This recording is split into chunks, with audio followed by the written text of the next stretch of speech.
শিক্ষকৰ ৰূপত দলগড়ৰ এগৰাকী ৰাজনৈতিক নেতা। ৰাজনৈতিক নেতাই ছাত্ৰ ছাত্ৰীক দিলে ব্যাকৰণৰ পাঠদান। ৭৬তম গণৰাজ্য দিৱসত কংগ্ৰেছৰ মুখপাত্ৰৰ ব্যতিক্ৰমী ৰূপ। দৰং জিলা কংগ্ৰেছৰ সাধাৰণ সম্পাদক তথা মুখপাত্ৰ আলহাজ ৰাকিবউদ্দিন আহমেদৰ সুপ্ৰতিকৰ্ম। শিলবুৰী ৰামানুজ একাডেমীত ৭৬তম গণৰাজ্য দিৱসৰ কাৰ্যসূচীত উপস্থিত থাকি আলহাজ ৰাকিবউদ্দিন আহমেদে দিলে শিক্ষা সজাগতামূলক বক্তৃতা। সৰহ সংখ্যক ছাত্ৰ ছাত্ৰীৰ উপস্থিতি দেখি দিলে অসমীয়া ব্যাকৰণৰ পাঠ। ৰাজনৈতিক নেতাগৰাকীৰ ভাষণ এতিয়া সৰ্বত্ৰে চৰ্চা লাভ কৰিছে। মই দুটামান কথা কম আৰু তোমালোকৰ পৰা দুটামান কথা শিকিম। মইতো তোমালোকৰ পৰা শিকিব পাৰিম নে নাই? সৰু সৰু ল'ৰা ছোৱালীৰ পৰাও ডাঙৰ মানুহে শিকিব পাৰে আৰু ডাঙৰ মানুহৰ পৰাও সৰু মানুহে শিকিব পাৰে। মই জানি ভাল পালো এইখন অসমীয়া মাধ্যমৰ এখন স্কুল। অসমীয়া পাঠ্যক্ৰমৰ মাজেদি ইয়াত শিক্ষা প্ৰদান কৰা হয়। আমি ছাত্ৰ ছাত্ৰীসকল আমাৰ ভাষা সংস্কৃতিৰ লগত নিজকে বিলীন কৰিব লাগিব। অসমৰ সংস্কৃতি, অসমৰ ইতিহাস, অসমৰ ভাষা বুৰঞ্জীৰ ওপৰত আমাৰ অধ্যয়ন কৰিব লাগিব। অসমীয়া ব্যাকৰণ আমি শিকিব লাগিব। আমাৰ বিদ্যালয়ত আমাৰ শিক্ষাগুৰুসকলে যিখিনি পাঠদান কৰে সেইখিনিৰ ওপৰত আমাৰ অতি গুৰুত্ব দিব লাগিব। আমি ঘৰত শিক্ষকসকলে দিয়া পাঠদানৰ ওপৰত সদায় অধ্যয়ন কৰিব লাগিব। মই বিশেষকৈ অসমীয়া ভাষাৰ ওপৰত আমাৰ শিক্ষকসকলক অনুৰোধ জনাম, ভাষাৰ শুদ্ধতাৰ ওপৰত ছাত্ৰ ছাত্ৰীসকলক যথেষ্ট জ্ঞান দিয়া উচিত। আমাৰ এই অঞ্চলবিলাকত, আমাৰ সংখ্যালঘু অধ্যুষিত অঞ্চলবিলাকত অসমীয়া ভাষাৰ অকণমান শুদ্ধতা কম পোৱা যায়।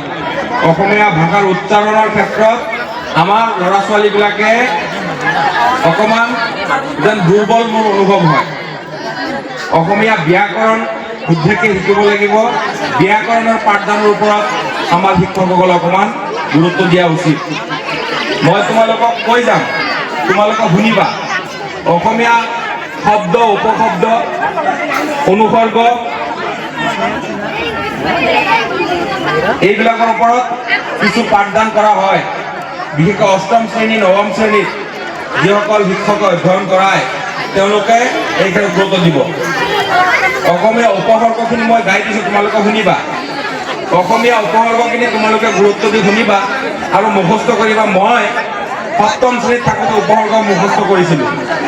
প্ৰ, পৰা, অপ, সম, অব, অনু, নিৰ, দূৰ, বি, অধি, সু, উপ, পৰি, প্ৰতি, অভি, অতি, অপি, উপ, আ। কেইটা হ'ল? 20টা। এইকেইটা অসমীয়া উপসৰ্গ।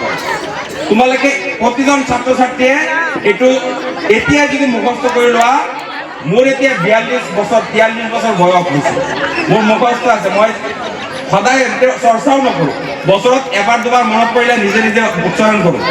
প্ৰ, পৰা, অপ, সম, নি, অব, অনু, নিৰ, দূৰ, বি, অধি, গু, উৎ, পৰি, প্ৰতি, অভি, অতি, অপি, উপ, আ। পাৰিবানে? এইটো কি বুলি কয়?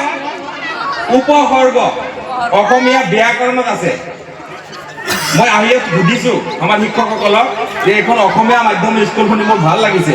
মই সেইকাৰণে আকৌ কৈছোঁ, উপসৰ্গখিনি মুখস্থ কৰিবা। মই যিহেতু নাচ গান চলি আছে, তোমালোকৰ মনত অতি আনন্দ। তাৰ মাজতে মই এতিয়া পাঠ্যক্ৰমৰ কথা কৈছোঁ, কিতাপৰ কথা কৈছোঁ, বৰ ভাল লগা নাই, হয়নে? ভাল লাগিছে জানো? আকৌ কৈছোঁ উপসৰ্গ এটা মুখস্থ কৰিবা। মোৰ লগত একেলগে ক'বা। প্ৰ, পৰা, অপ, সম, অনু, নিৰ, দূৰ, বি, অধি, সু, উৎ, পৰি, প্ৰতি, অভি, অতি, অপি, উপ, আ। এই 20টা অসমীয়া উপসৰ্গ।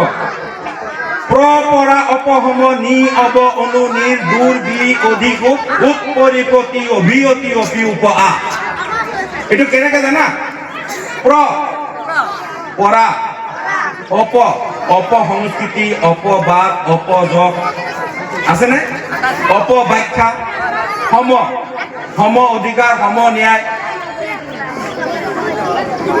অনু নি দূৰ প্ৰতিটোৱে শব্দই এটা শব্দৰ আগত নহলে পিছত লাগি এটা ডাঙৰ শব্দ যোগ হয় ইয়াকে উপসৰ্গ কয় মই তোমালোকক আটাইকে ধন্যবাদ জনাইছো তোমালোকে মোৰ কথাখিনি শুনিলা আকৌ লগ পাম আকৌ আহিম তোমালোকৰ মাজত আকৌ শিক্ষাৰ ওপৰত বক্তব্য দিম তোমালোকৰ আটাইৰে ভৱিষ্যত